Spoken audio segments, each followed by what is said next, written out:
लोकशाहीर अण्णाभाऊ साठे यांची जयंती आहे. जयंतीनिमित्ताने अभिवादनाचा कार्यक्रम होतोय. काल देखील लोकशाहीर अण्णाभाऊ साठे यांच्या स्मारकाचं भूमिपूजनाचं काम जे आहे ते मुख्यमंत्री देवेंद्र फडणवीस यांच्या हस्ते सुरू करण्यात आलं.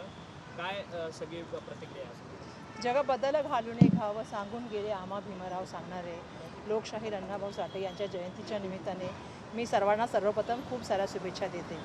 वारणेचा वाघ असेल, वैजंता असेल, फकीरा असेल आणि विविध स्त्रीपात्र त्यांनी त्या ठिकाणी लिहिली असेल, कथा असेल, कादंबरी असेल, छक्कड असेल किंवा पोवाडा असेल. आपल्या लेखनातून त्यांनी जे आहे ते समाजाचं दर्शन, वास्तववादी दर्शन त्या ठिकाणी देण्याचं काम केलेलं आहे. महिलांना स्पेसिफिकली महिला म्हणून बोलू इच्छिते की महिलांचं ज्या वेळेला त्यांचं लिखाण होतं ते नेहमी विद्रोही असायचं आणि ती समाजाशी झगडणारी महिला आणि स्वतःचं अस्तित्व त्या ठिकाणी सांगणारी महिला म्हणून मग वैजंता असेल किंवा वाणीच्या वाघामध्ये आपल्याला स्त्रीपात्र दिसतात.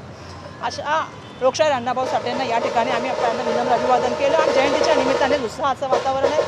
तुम्ही मला प्रश्न विचारला कालच्या संदर्भामध्ये, तर आपल्या सर्वांना माहिती आहे की महाराष्ट्राला एक महापुरुषांची एक मोठी परंपरा आहे. आपल्याला माहिती आहे की छत्रपती शिवाजी महाराजांपासून राजर्षी शाहू महाराजांपासून महात्मा फुले, क्रांतिज्योती सावित्रीबाई फुले, परमपूज्य भारतरत्न डॉक्टर बाबासाहेब आंबेडकर आणि लोकशाहीर अण्णाभाऊ साठे यांच्यासाठी जे आहे ते आपण सगळेजण त्या ठिकाणी पूर्णपणे जे आहे ते मानतो की महाराष्ट्राला या महापुरुषांची थोर अशी परंपरा आहे आणि त्यांच्या विचारावर महाराष्ट्र चालतो. जसं तुम्ही म्हणाला की उद्घाटन केलं त्याच तऱ्हेने आम्ही सुद्धा केंद्र सरकारला सातत्याने विनंती करत आहोत की साहित्यरत्न लोकशाहीर अण्णाभाऊ साठे यांना जे आहे तो भारतरत्न दिला गेला पाहिजे आणि ती मागणी आम्ही सातत्याने लावून धरलेली आहे. मला अपेक्षा आहे की येणाऱ्या काळामध्ये त्याच्यावरती निर्णय घेतला जाईल, कारण शेवटी ही महाराष्ट्राची जी महापुरुष आहेत, महारत्न आहेत, ही देशाला आणि मला वाटतं जगाला जे आहे ते मार्ग दाखवण्याचं काम करतात आणि त्यांच्या लिहिलेल्या साहित्याच्या माध्यमातून, त्यांनी लिहिलेल्या कादंबऱ्यांच्या माध्यमातून, कथेच्या माध्यमातून, जसं मी तुम्हाला सांगितलं की पोवाड्याच्या माध्यमातून आजही आम्ही या ठिकाणी येतो आणि यांना नमन करून ह्या प्रेरणा आणि निर्धार करून जातो की येणाऱ्या काळामध्ये पण संघर्षाच्या वेळेला, येणाऱ्या काळामध्ये पण ज्या ज्या वेळेला प्रतिकूल परिस्थिती असेल त्या त्या वेळेला त्यांनी जी त्या ठिकाणी आपल्या समोर एक उदाहरणं दिलेली आहे ती उदाहरणं घेऊन येणाऱ्या काळामध्ये जाण्याचं आज केंद्रीय गृहमंत्री अमित शहा पुणे दौऱ्यावर आहेत. खरं तर अमित शहा यांची मागणी ही सभागृहात जास्त आहे, कारण का ते सभागृहात नसतात असं वारंवार सांगितलं जातं. मी तर बघा काल रात्रीच आलेले आहे. मी स्वतः तुम्हाला सांगते 2 आठवडे झाले. 2 आठवड्यामध्ये माझा प्रश्न आहे की अमित शहा होते कुठे? ते गायब आहेत. ते त्या ठिकाणी मला सांगायला पाहिजे की अमित शहा असतील की नरेंद्र मोदी असतील काय आहेत. मोदी व्हिडिओच्या माध्यमातून दिसतात, संसद चालू आहे, तुम्ही संसदमध्ये येऊन तुम्हाला सुद्धा माहिती आहे की संसदेचं एक वेगळं महत्त्व आहे. जसं ते विधानसभेचं एक वेगळं महत्त्व, तसं संसदेचं एक वेगळं महत्त्व आहे. लोकशाहीमध्ये तुम्हाला संसदेमध्ये यायला पाहिजे. तुम्ही देशाचे प्राईम मिनिस्टर आहात, तुम्ही देशाचे गृहमंत्री आहात. सातत्याने आम्ही त्यांना प्रश्न विचारतोय की तुम्ही कुठे आहात आणि जबाबदारी कोण घेणार ही जी ज्या तऱ्हेने तुम्ही त्याकडे आदळत आलेल्या मुलांची वागणूक झाली, वॉटर कॅनन असतील किंवा आपण बघितलं अश्रुधुराच्या नळकांड्या असतील, लाट्या काट्या असतील किंवा मुलींशी जे अश्लील चाळे झाले किंवा मुलींशी जी वागणूक दिली गेली, याची जबाबदारी कोण घेणार? आणि ती जबाबदारी अमित शहांना घ्यावी लागेल. आम्ही सातत्याने विचारतोय की उत्तर त्याला कोण येणार आहे. ना आम्ही बघितलं देशाचे पंतप्रधान आले, ना देशाचे गृहमंत्री अधिवेशनामध्ये या काळा 15 दिवसात आम्हाला दिसले. त्यांचं बिल सुद्धा त्या दिवशी होतं. आम्हाला अपेक्षा होती बिलाच्या निमित्ताने येते, पण बिलाच्या निमित्ताने सुद्धा ते त्या ठिकाणी त्या दिवशी आलेले नाहीत. म्हणजे मला सांगायचं तात्पर्य असं की ते गायब काय, त्यांना उत्तरं द्यायची नाहीत. पण आम्ही त्या ठिकाणी एक गोष्ट सांगू इच्छितो, त्यांच्याकडून आम्ही त्या ठिकाणी मागणी करत आहोत की तुम्हाला उत्तर द्यावं लागेल, तुम्हाला संसदेमध्ये यावं लागेल. आणि एवढ्या घाबरण्याचे तुम्हाला कारण काय?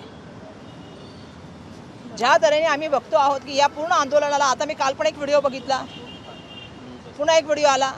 हो, मला वाटतं भाजपाला आणि मोदींना ऐकायची ताकद वाढवली पाहिजे. देशाच्या पंतप्रधान आहात आपण सार्वजनिक जीवनात आलेला आहात. ज्या वेळेला आपण RSSने एक मोठा प्रोपोगंडा करून राहुल गांधीजींना काय काय नावं ठेवली, हिमतीनं राहुल गांधी असंही लढतात.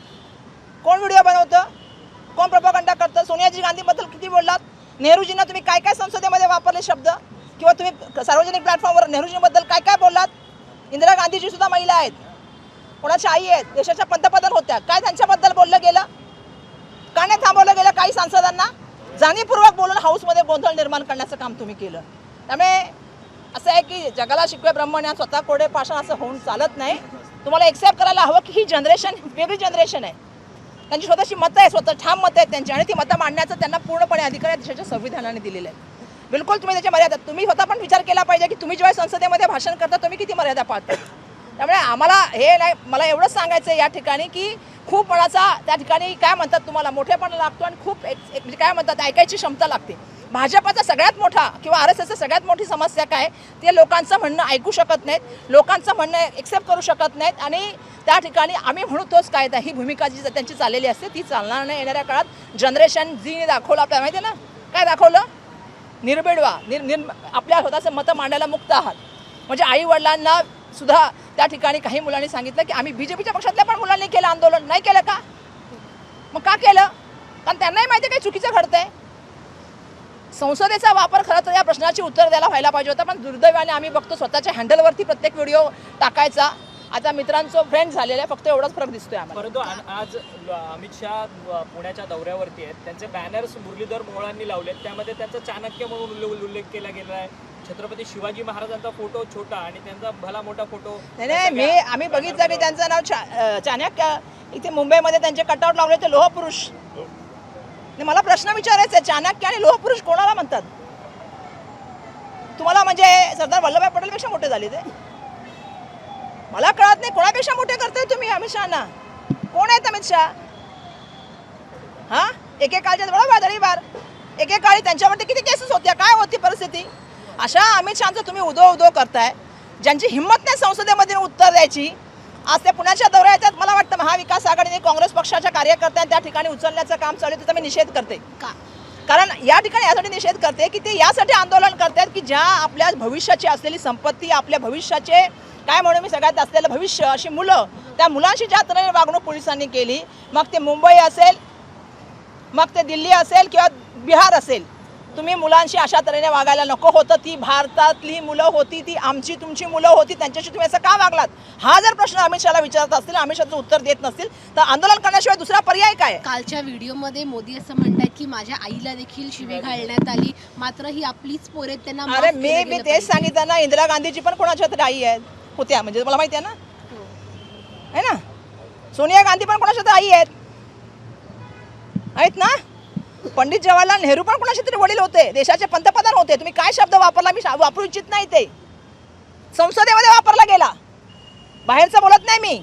आणि ते पण काय म्हणतो आम्ही, सांसद, ज्यांना मर्यादा माहिती असते, ज्यांना लोकशाही माहिती असते आणि ज्यांना संविधानिक मूल्यसुद्धा माहिती असतात, त्या सांसदाच्या माध्यमातून ज्यावेळी ही वाक्य बोलली गेली त्यावेळी नरेंद्र मोदींना राग का नाही आला? नरेंद्र मोदींनी त्यावेळेला प्रतिक्रिया काय नाही दिली, का नाही थांबवलं त्या सांसदला? हा माझा प्रश्न आहे. तुम्ही त्याला बोलू दिला? म्हणजे अशा तऱ्हेने तुम्ही दुसऱ्या महिलांबद्दल बोलला. बघा, प्रत्येकाची आई ही प्रत्येकाला त्या ठिकाणी जी असते ती सगळ्यात महत्त्वाची गोष्ट म्हणजे तिचा आदर हा नितांत असतो. आपल्या सर्वांना माहिती आहे. आपण नेहमी म्हणतो की थोड्या काळची पत्नी अनंत काळाची महिला ही माता असते आणि प्रत्येक महिलेचा त्या ठिकाणी जो आहे तो सन्मान केला गेला पाहिजे. मग ती त्यांची माता असेल किंवा इंदिराजी असतील किंवा सोनियाजी असतील किंवा प्रियांकाजी असतील किंवा इतर महिला असतील, हे पण शिकून घेतलं पाहिजे. म्हणून मी सांगितलं की भाजपाला राहुल गांधींना पप्पू म्हणतात तेव्हा चालतं. हां, राहुल गांधीबद्दल काय काय शब्द वापरले जातात, ऐकायचा थोडं ताकद लागते. ती ताकद भाजपामध्ये नाहीये, ती ताकद नरेंद्र मोदीमध्ये नाहीये. स्वीकार करा की ही तरुण पिढी तुम्हाला काहीतरी सांगते. स्वीकार करा की त्या ठिकाणी तुमच्यासमोर काय म्हणतात. तुम्ही तुमचं मन की बात नेहमी ऐकायची तुम्हाला सवय लागलेली आहे. दुसऱ्यांच्या मनाच्या गोष्टी पण ऐकणं शिका. ताई, हेडगेवारांच्या निवासस्थानाच्या संदर्भात आता पोस्टाकडनं खरं तर त्यांची कार्यपुस्तिका जी आहे ती प्रकाशित करण्यात आलेली आहे आणि दुर्दैवाने सरकारच हेगडेवारांचं आणि मनुस्मृतीचं आहे. तुम्ही काय अपेक्षा आणखी वेगळी करणार? पण लोकशाहीमध्ये लक्षात ठेवा, आज आपण ज्यांच्या जयंतीच्या निमित्ताने आलेलो त्या महापुरुषांचीच लोकशाही राहणार.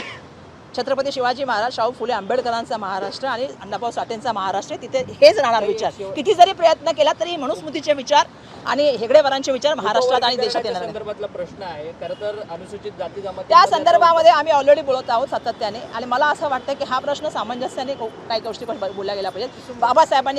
बाबासाहेबांनी जे काही विचार मांडलेले त्याच्यावरती या तत्त्वज्ञानाने बोललं गेलं पाहिजे. या संदर्भामध्ये मी माझी मतं नक्कीपणे स्पष्टपणे आधी पण मांडलेली आहेत. मला असं वाटतं मी बाबासाहेबांपेक्षा खूप छोटी आहे. बाबासाहेब खूप ज्ञानी आहेत.